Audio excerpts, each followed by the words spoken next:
Hello friends, అందరికీ నమస్కారం. Telugu life story వింటున్న ప్రతి ఒక్కరికి థ్యాంక్ యూ సో మచ్. మీ గనక ఓపిక ఉంటే మాత్రం ఈ స్టోరీ పూర్తిగా వింటారు. ఒకవేళ ఓపిక గనక లేకపోతే ఇప్పుడే చూసేది మానేయండి అని నేను చెప్పను. సో, మీ ఇష్టం. సో, ఈ స్టోరీలోకి వెళ్తే ఈ స్టోరీ ఏమిటి అంటే ఇద్దరు లవర్స్‌ల మధ్యలో ఉండే ఎక్కువ ప్రేమ. కేవలం లవ్ స్టోరీ మాత్రమే ఇది. ఇద్దరు ఇద్దరు లవర్స్ అమ్మాయి, అబ్బాయి ప్రేమించుకుంటారు. కొన్ని రోజులు, కొన్ని సంవత్సరాలు, కొన్ని నెలల క్రితం చాలా చాలా హార్ట్‌ఫుల్‌గా లవ్ చేసుకుంటారు. లవ్ చేసుకున్నాంక లవ్ అంటేనే మోసం ఉంటది. 50% మోసం ఉంటది. సో, అందులో తెలియకుండానే వాడు అబ్బాయి మోసపోతాడు. సో, స్టోరీలోకి వెళ్తే ఇద్దరు లవర్స్ అమ్మాయి, అబ్బాయి లవ్ చేసుకుంటున్నారు కొన్ని సంవత్సరాల క్రితం. సో, అమ్మాయి తనకు మాట్లాడాలని ఎప్పుడో ఒక 10 రోజులకో, 20 రోజులకో, నెలకొకసారి ఎవరిదో ఒకరు వాళ్ళకి తెలిసిన వ్యక్తిది మొబైల్ తీసుకొని అతనికి కాల్ చేసి మాట్లాడుతది. సో, అలా మాట్లాడుతూ ఉండగా ప్రేమ ఎక్కువైపోతుంది. సో, అబ్బాయి డైలీ మాట్లాడాలి, తనతో ఎక్కువ చూడాలి, ఇంట్రెస్ట్ ఎక్కువ అవుతుంది కాబట్టి, అబ్బాయి తన కోసం ఎంతో కష్టపడి ఆ అమ్మాయికి ఒక ఫోన్ ఇప్పిస్తాడు. ఆ అమ్మాయికి ఫోన్ ఇప్పించిన తర్వాత నాకే మాట్లాడాలి, ఎవ్వరికి మాట్లాడకూడదు. సో, నాకు తప్ప ఎవ్వరికి మాట్లాడకూడదు అని కొన్ని కండిషన్‌లు చేసి మరీ ఆ మొబైల్ కష్టపడి సంపాదించుకున్న డబ్బులతోటి ఆమెకు ఫోన్ ఇస్తాడు. ఎందుకు అంటే, "నువ్వు నాకు డైలీగా మాట్లాడాలి. ఒక్కసారైనా మాట్లాడాలి" అని ఎంతో ప్రేమతో కొన్ని కష్టపడి డబ్బులతోటి మొబైల్ తీసుకొని కేవలం కొన్ని కండిషన్ పెడతాడు. నాతోనే మాట్లాడాలి. ఈ నంబర్ ఎవరి దగ్గరికి వెళ్ళకూడదు. ఎవరికి మాట్లాడకూడదు అని కొన్ని కండిషన్‌లు చేసి ఆ మొబైల్ ఇస్తాడు తన లవర్‌కి. సరే, బానే ఉంటది కొన్ని నెలలు బాగానే ఉంటది. సో, మాట్లాడుతూ, ఆడుతూ అనుకోకుండా తన అమ్మాయిల మొబైల్ బిజీ వస్తది. అబ్బాయి షాక్ అయితాడు. అనుమానం స్టార్ట్ అయితది. భయమైతది. కోపమొస్తది అబ్బాయికి. ఎప్పుడు తనని నిలదీయాలి, ఎప్పుడు అడగాలి. సో, నేను చెప్పినట్టు ఎందుకు చెయ్యలేదు అని అబ్బాయి అక్కడక్కడ లోపల గిల్టీ‌గా ఫీల్ అవుతున్నాడు. సో, తనకెప్పుడు అడగాలి, తను ఫోన్ లేపట్లేదు. బిజీ వస్తుంది. ఒక్కసారంటే పర్లేదు. మళ్ళీ మళ్ళీ బిజీ వస్తుంది. సో, ఇట్లా కొన్ని గంటలైన తర్వాత మళ్ళీ ఫోన్ చేసిన తర్వాత మాట్లాడుతది. సో, అడుగుతాడనమాట డైరెక్ట్‌గా. మొబైలు నేను చెప్పినా గదా! నీకు ఎవరితోటి మాట్లాడకు, ఎవరికీ ఫోన్ జేయకు, ఈ మొబైల్ గనక ఎవ్వరికి చూపించకు అని జెప్పినా కూడా ఫోన్ ఎందుకు బిజీ వచ్చింది అని చాలా కోపంతో అడుగుతాడు. తను జెప్పే ఆన్సర్ ఏమిటో తెలుసా?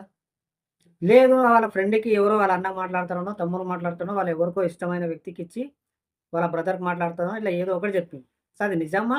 కాదా? అనేది ఆమెకు దేవునికి మాత్రమే తెలుసు. సో, ఎందుకంటే వాళ్ళు దూరంగా ఉంటారు కాబట్టి, సరే అబ్బాయి తన మొబైల్ చెక్ జేయాలన్నా తన పక్కన లేదు కాబట్టి, సో, చెక్ జేయాలన్నా వాళ్ళు కొన్ని ఒకవేళ తప్పు పని జేస్తే వాళ్ళ జాగ్రత్తలో వాళ్ళు ఉంటారు కదా! సో, అలా చెప్పినప్పుడు ఆ అబ్బాయి ఏం చేస్తాడు? 50% నమ్ముతాడు. 50% డౌట్‌లోనే ఇంకా ఉంటాడు.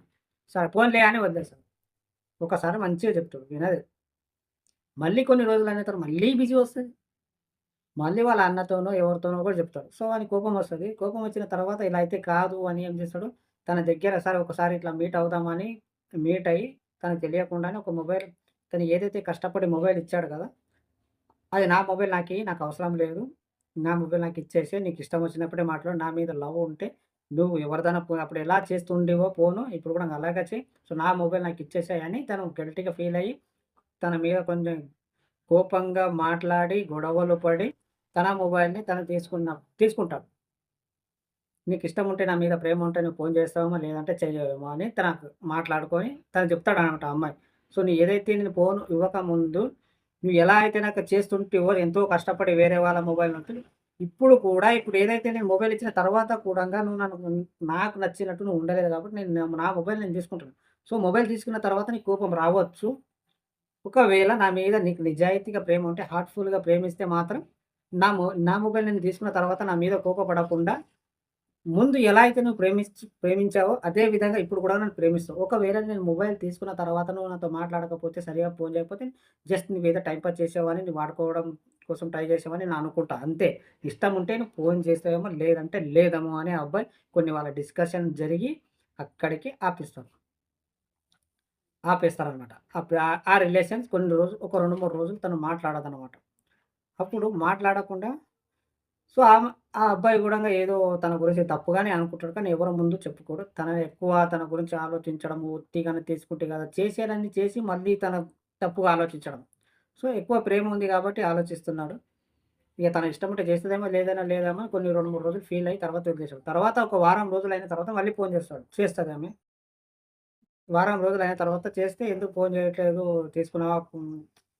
ఈ అబ్బాయి తనని వదలలేక, తన మీద ప్రేమ తీసి పడేయలేక, తను చెప్పినట్టు ఉండట్లేదు కాబట్టి తన కోపంలో ఒక మాట అన్నాడు. ఆమె మాత్రం కోపంతోనే ఆమె ఫోన్ చేసేయడం మానేసింది.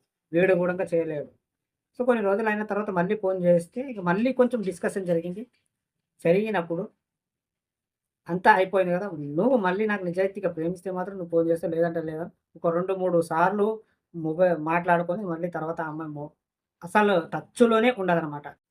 ఎందుకుండదంటే ఒకప్పుడు ప్రేమ చాలా బాగుండే. ఆ మొబైల్ ఏదైతే తీసుకున్న తర్వాత అసలు ఫోను మాట్లాడడం మానేసింది ఆ అబ్బాయితో. ఫోను కూడా మాట్లాడట్లేదు అంటే అర్థం చేసుకో ఆ అబ్బాయి గూడంగా టెన్షన్ ఇడిసి పెట్టిండు. ఎప్పుడన్నా ఒకసారి ఎప్పుడైనా ఒక్కసారి మీట్ అయితే మాత్రం మాట్లాడతారు. అప్పటికే వదిలేసిండనమాట ఆ అబ్బాయి. అమ్మాయి అయితే ఇప్పుడు అస్సలు ఇట్లా ఫోన్ కూడా చేయట్లేదు. ఎందుకంటే తను హర్ట్ చేసాడు కాబట్టి.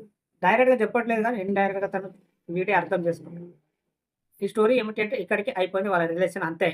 అప్పుడు మొబైల్ ఇవ్వకన ముందు ఎంత బాగుందో తన మొబైల్ తను తీసుకున్న తర్వాత కొంచెం అనుమానం పట్టి తీసుకున్న తర్వాత కొంచెం తగ్గింది. ఎక్కువ ఇంట్రెస్ట్ లేదనమాట ఇద్దరికీ. ఆమెకి ఇంట్రెస్ట్ లేదు. ఈ అబ్బాయికి ఇంట్రెస్ట్ ఉన్నా ఆమెకు ఎక్కువ ఇంట్రెస్ట్ లేదు గాబట్టి ఆ రిలేషన్ అక్కడికే ఆగిపోయింది. ఈ స్టోరీ ఇక్కడికే ఆగిపోయింది. సో, ఇప్పుడు మనం అర్థం చేసుకోవాల్సింది ఏమిటి అంటే ఈ స్టోరీలో మీరు ఇష్టపడితే ఒక వ్యక్తికి మొబైల్ ఇచ్చినప్పుడు అమ్మాయి గాని, అబ్బాయి గాని ఎవరైనా సరే ఒకరు ఏదో ప్రేమతో ఇచ్చినప్పుడు వాళ్ళు ఏదైతే వాళ్ళకి కొన్ని కండిషన్స్ చెప్తారో ఆ కండిషన్స్‌కి మాత్రం మీరు ఉండాలి. ఎంతో కష్టపడి తను నీకొక మొబైల్ ఇచ్చినప్పుడు తను ఏం చెప్తాడు? తనకు మాత్రమే మాట్లాడాలి అని నీకు మొబైల్ ఇస్తాడు. మొబైల్ ఇస్తాడు లేదా ఇంకేమైనా హెల్ప్ చేస్తాడు. ఇంకా మీకు సంబంధం వచ్చింది. సో, అతను ఏం వాళ్ళు నీకు కావాలి అంటే మాత్రం వాళ్ళు చెప్పినట్టు నడుచుకోవాలి. వాళ్ళు తెలియకుండా తప్పు చేస్తా, నేను దొరకను అని వాళ్ళకి తెలియకుండా నేను తప్పుడు పని చేస్తా, అసలు వాళ్ళకి దొరకకుండా నేను చేస్తా అంటే అది ఎప్పటికి సాధ్యం లేని పని. దొంగతనము కొన్ని ఇసంటి కొన్ని పనులు ఎప్పుడైనా దొరికిపోవాల్సిందే. సో, నేనేమంటానంటే ఎవరైనా సరే నీకు మొబైల్ ఇచ్చినప్పుడు కేవలం వేరే వాళ్ళతో ఫ్రెండ్స్ ఎవరో అన్నకో, తమ్ముడికో, బ్రదర్‌కో, ఫ్రెండ్‌కో ఎవరికో మాట్లాడాలంటే వేరే మొబైల్ నుంచి మాట్లాడండి. కానీ తను ఏదైతే కొన్ని కండిషన్ చెప్పి ఇచ్చాడు కదా! ఆ కండిషన్ మాత్రం అగ్రీ అవ్వాల్సిందే. ఎంత కష్టం వచ్చినా ఆ మొబైల్ నంబర్ హ్మ్, ఎవరికీ షేర్ చేసుకోరాదనే తను ఎంతో కష్టపడి సంపాదించిన డబ్బులతోటి నీకు మొబైల్ ఇచ్చాడు. సో, వాళ్ళ ప్రేమ కావాలి అంటే నువ్వు చేయాలి ఆ పని. ఒకవేళ వద్దు అనుకుంటే అసలు తన టచ్‌లోనే ఉండొద్దు. వాళ్ళు ఇచ్చింది ఏది తీసుకోరు. ఇందుకే బ్రేకప్ అయితున్నాయి. ఇందుకే వాళ్ళకి నచ్చని పనులు చేస్తున్నారు గాబట్టే ఎక్కువ శాతం బ్రేకప్ అవుతుంది. సో, ఇలా చెయ్యకండి. ఒకవేళ మొబైల్ గనక ఇస్తే ఏ తప్పు చేయకండి. నిజాయితీగా అతను ఎంత కష్టపడి ఇచ్చిండో అమ్మాయి గాని, అబ్బాయి గాని అర్థం చేసుకుంటే మీ రిలేషన్ చాలా బాగుంటుంది. తెలియకుండా ఏదైతే ఒక తప్పు పని చేసి నేనెప్పుడూ దొరకకుండా ఉంటాను అనుకోకండి. ఖచ్చితంగా దొరుకుతారు. సో, అందుకే చెప్తున్నాను. ఒక రిలేషన్ మెయింటైన్ చేయాలంటే ఇద్దరు కరెక్ట్‌గా ఉంటేనే మీరు ఆ రిలేషన్‌కి సక్సెస్ అవుతుంది. అంతేగాని మీరు ఎవరు తెలియకుండా తప్పుడు పని చేస్తే ఏదో ఒకటి తెలుస్తుంది. అర్థమయ్యింది అనుకుంటాను. ఈ స్టోరీ విన్న ప్రతి ఒక్కరికి థాంక్ యూ సో మచ్.